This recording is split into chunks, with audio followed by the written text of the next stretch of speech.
So that last day, we didn't know anything had happened until pickup. It was just one thing after another. He had thrown dirt in a teacher's face, and he had damaged another kid's work.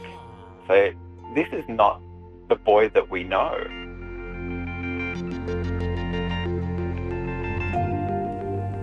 We saw a kid who was shut down, barely there, a lot of the school year. You try and engage with him and it was like he was just checked out.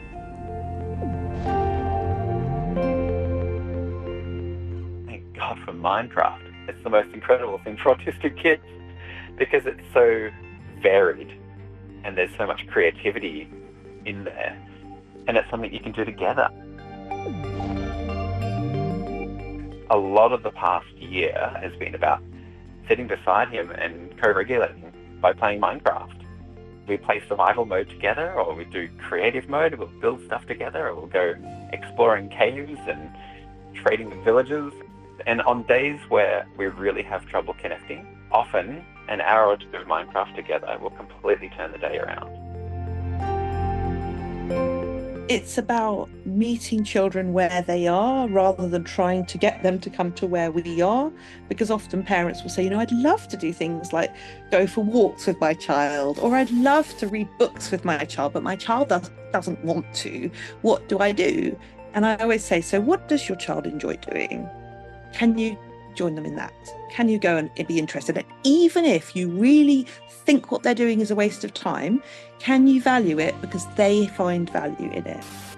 Screen time is one of the only areas where the kind of accepted good parenting response to what does your child do when they're using a screen is, I have no idea, I don't get involved. Or I try and let them do it as little as possible.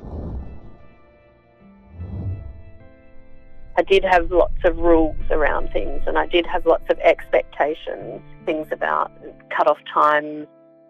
The more I understood my kids and how their brains worked and how they decompressed and how they engaged with the world, the more I let go of those expectations.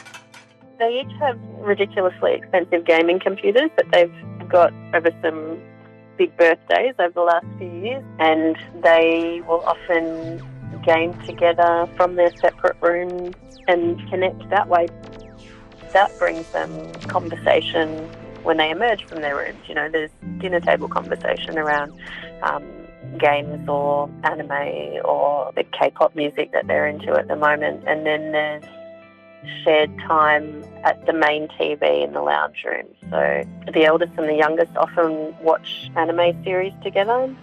My oldest kid, when they were literally in burnout and recovery, sort of stuck in their room for quite some time. That's how they actually made friendships, was talking to people who were online at 3 a.m. in the morning because it was someone who was in the US but had the same special interest as them, and they were geeking out together over that sort of stuff. They ended up sending each other gifts through the post.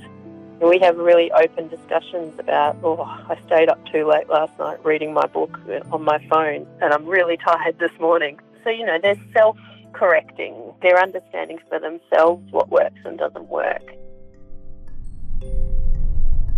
When we step in and control it for them, we actually can prevent them from spending that time learning how to manage it. And I think that childhood and being a teenager is a time to learn how to manage these things within the safe environment of your family. There are good reasons to put some strict limits in place, right? I'm not at all saying we should sometimes have limits, but I think that we need to think through carefully, why am I doing this? What is the purpose of it? And what is my child learning about themselves, about me, and about this activity? We grew up in this era where screen time is sort of this great evil. There's all the stories about all the Silicon Valley executives who refuse to allow their kids anywhere near the technology that they're working on. So we found early on that autistic kids find screens regulating. It's a way to help themselves calm down. And introducing limits into that is just really counterproductive. Because I still have a lot of anxiety around screen time, and all that stuff hasn't gone away. It's just that I've seen enough incidences where it's been this huge positive.